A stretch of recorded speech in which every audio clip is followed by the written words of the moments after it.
I'm excited to share my delivery with you today. I love creating and working with my hands and using very basic tools, but I also love new gadgets, especially when they promise to make creating even more fun.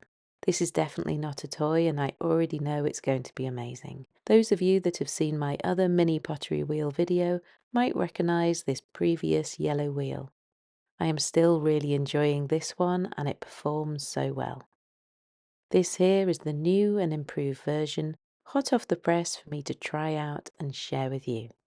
As you can see, the new one is a little bit bigger, and here on my channel I mainly use air dry clay, and so I'm going to be showing you how we can throw on this with air dry clay. When using a pottery wheel, one thing I always found really hard was releasing the pot at the end, and so one feature I really loved about this first wheel is the bat system.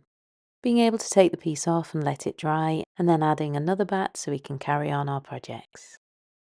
And we can do similar with the new wheel. This model is the Small Ceramics Lite, and the other one is the Classic. This one with its new upgrades, more torque and better control, and hopefully an even smoother throwing experience. I still love throwing on the classic smaller wheel, but I'm really excited to see how much bigger we can go with this wheel. For its first try, I have a small piece of stoneware clay. Stoneware clay can actually be dried, and you can use that as air dry clay too. Or of course this could be fired in a kiln and made food safe. But of course I'll share some more air dry clay projects on here with you later, including with my usual brand. As expected, it feels absolutely amazing. It's throwing really well so far. I am just absolutely ecstatic that I can get an amazing throwing experience right here at home without it taking up any space at all. Really hardly any space. And that's what I loved so much about the classic wheel. I have one of these tubs, I put it in the bottom, there's plenty of space for more clay over the top, and off I go. Everything is in this one small tub, yet it never ever feels like the power or the torque are compromised. With this version, the motor and electronics were redesigned specifically for throwing functional wear. So when you apply pressure, the wheel doesn't hesitate. I'm really happy with this first try. I'm more of a hand builder with my air dry clay. If you'd like some really detailed instructions on how to throw on the mini wheel, then I recommend Adam Ceramic. Of course, I also have some more fun ideas coming your way on this. The bats are actually not needed if you prefer to work that way, and the clay can be added directly onto the wheel head. Before I get on to the much larger quantities of clay, I wanted to see how high I could get a piece, as I really like to make bud vases. Am I able to make them quicker, simpler and easier on here than I do when I hand build them? It's certainly a different experience, but so satisfying. Being able to practice these potter's wheel techniques at home is absolutely invaluable. And just like that, yes, I have my bud vase. I'm pretty happy with that. A slight wobble, but wonderful. Really enjoying it. I can use small amounts of clay, get lots of practice in, and not have to fork out for the expensive workshop fees to go and use a potter's wheel at. Such a compact size that I can put it away up on my shelf and you barely know it's there. This clay here is my usual brand of air dry clay. As you can see, it has the paper fibres inside, and it's nowhere near as sticky as a natural clay that you normally use on a potter's wheel. The smooth and sticky element to this clay is what allows it to move freely on the wheel and takes water well too. So I know most of you would want to see me using my Das clay on the wheel. So here I have Das clay with some of the natural clay, mixing just a tiny amount of that in to give the clay that little extra bit of stickiness. Here I'm centering a larger amount of clay, and as you can see, even under pressure, the rotation stays steady. I'm no professional at this. Yes, I've practiced quite a bit, but I just want to prove to you that if you have a go at this, you practice, then you can really enjoy it and see some progression. I love how this air dry clay mix works on this wheel. I can get a good shape and really have a good play.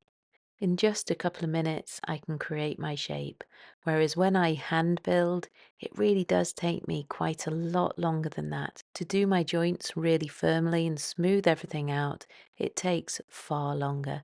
Still very enjoyable, definitely enjoyable, just a different experience. I'm happy with this one, so I take a piece of wire and release it from the wheel head. It's really not that sticky and messy, so I find this a little bit easier with my regular air dry clay. The wheel is working great and just like the classic model did, but now it's time for the real test to make something even larger. So here I have 500 grams of clay. The main focus of the improvements to this wheel was more torque and better control. The higher the torque, the higher the rotational force driving the wheel around, so it can withstand us working with larger amounts of clay. When we apply pressure with our hands, the wheel can take the resistance. And with this 500 grams of clay, it's working really well so far. Yes, I have a little wobble on it, but these are still handmade, and that's part of the enjoyment, part of the fun of the whole process. And how does the wheel sound? Of course we can hear it, but it's not loud. For a wheel this compact, this size, I'm absolutely thrilled with the size of this piece. I really am. Incredibly fun to work with, it really is.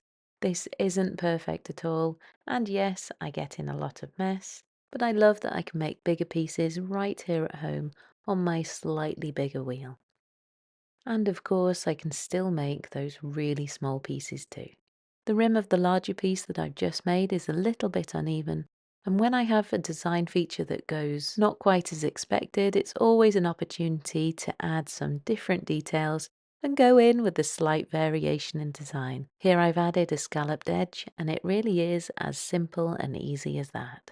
Due to the compact design, I've been able to take my mini wheel to workshops to let other people enjoy this too.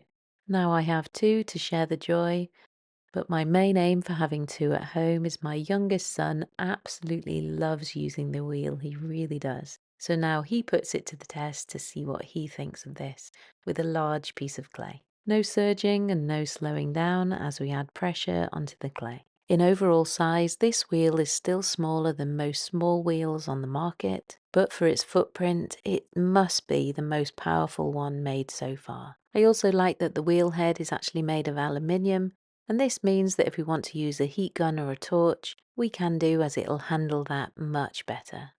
If you didn't notice throughout the video, but both wheels can turn both left and right.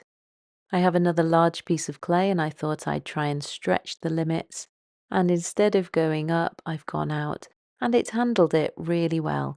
If you're a professional and you practice this more, I'm sure you'll get this down to a T. We leave all our pieces to air dry and then we can paint them.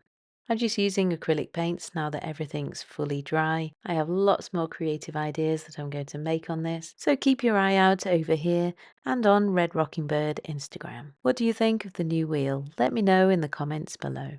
Overall, the update wasn't about adding features for the sake of it, it was about removing friction from the throwing process. If you've already used the small pottery wheel, the classic, this version will immediately feel familiar, just more capable. And if you've ever felt limited by small wheels in the past, this one might just surprise you. Thank you for watching, and I hope to see you in the next creative video.